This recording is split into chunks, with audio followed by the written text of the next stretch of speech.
ఈరోజు దేవుని వాగ్దానం హగ్గై గ్రంథము 1వ అధ్యాయం 13వ వచనం. నేను మీకు తోడుగా ఉన్నాను. దేవునికి స్తోత్రం కలుగునుగాక. మరి దేవుడు మనకు తోడుగా ఉండునుగాక. మరి దేవుడు సెలవిచ్చినట్టుగా ఆయన ఎవరికి తోడుగా ఉంటాడు అంటే ఆయన యందు భయభక్తులు కలిగిన వారికి ఆయన తోడుగా ఉన్నాడు. ఆమేన్. దేవుని వాక్యం రాయబడింది, ఇస్సాకునకు దేవుడు తోడై ఉండి ఆశీర్వదించను, అబ్రహామునకు దేవుడు తోడై ఉండి ఆశీర్వదించను, యోసేపునకు తోడై ఉన్నాడు ఆశీర్వదించు. ఇజ్రాయేలు ప్రజలకు దేవుడు పగలు మేఘము రాత్రి అగ్నిస్తంభంగా వారి మధ్యలో వారికి తోడై ఉండి వారికి ఏమీ తక్కువ లేకుండా దేవుడు చేశాడు. దేవునికి స్తోత్రం. ప్రియ మిత్రమా, సహోదరా, సహోదరి, మరి ఆయన మందిర పని చేసేవారికి, ఆయన పరిచర్య చేసే వాళ్ళకి, ఆయన కొరకు బ్రతికే వాళ్ళకి, ఆయన కొరకు నిలబడే వారికి ఖచ్చితంగా దేవుడు తోడుగా ఉంటాడు. ఆమేన్. దేవునికి స్తోత్రం.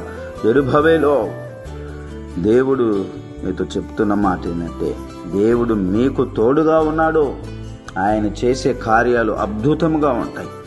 కనుక ఆయన యందు విశ్వాసం ఉంచుదాం. దేవుడు మనకు తోడుగా ఉంటే దేవుడు మనం ఆశీర్వదిస్తాడు.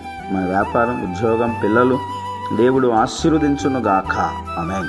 ప్రేమ కలిగిన మా తండ్రి, పరిశుద్ధుడైన యేసయ్యానికి స్తోత్రం. నీ ఒక వాక్యం వాగ్దానం ప్రభువా, నేను మీకు తోడుగా ఉన్నాను అని సెలవిచ్చావు. నువ్వు తోడుగా ఉంటే మాకేమి తక్కువ కాదు ప్రభువా. అవునైనా ఈ ఉదయకాలపు సమయంలో ఈ వాక్యం, ఈ వాగ్దానం వినే ప్రతి ఒక్కరి జీవితంలో మీ దీవెన, మీ ఆశీర్వాదాన్ని మీరు కుమ్మరించండి. నమ్మదగిన దేవుడవు తండ్రి, ఆశ్చర్యకార్యాలు చేసే దేవుడవు ప్రభువా. మా పితరులకు మీరు తోడుగా ఉన్నారు, నడిపించారు, దీవించారు, పోషించారు, సంరక్షించారు ప్రభువా. నీవు అనేది మాకు తోడుగా లేకపోతే మా జీవితంలో ఎన్నో కొరతలు ఉంటాయి తండ్రి. దేవా, మీరు మాకు తోడుగా ఉండి ఆశీర్వదించండి. నీ సేవను, పరిచర్యను అయ్యా మరి తండ్రి ప్రభా, నీ బిడ్డలను మీరు ఆశీర్వదించండి తండ్రి. మరి ఉద్యోగాలు, వ్యాపారాలు, చదువులు మీరు దీవించి, ముఖ్యంగా అనారోగ్యంతో బాధపడే బిడ్డలకు మంచి ఆరోగ్యం మీరు కలగచేయమని ప్రార్థిస్తున్నాం. దేవా, ఈ ఉదయకాలం మీ దీవెన, మీ ఆశీర్వాదం కుమ్మరించి దీవించి మహిమ పొందమని యేసయ్య నామములో ప్రార్థన చేసి అడుగుచూ ఉన్నాను తండ్రి. ఆమేన్. God bless you. లైక్ చేయండి, కామెంట్ చేయండి, షేర్ చేయండి, సబ్స్క్రైబ్ చేసుకోండి.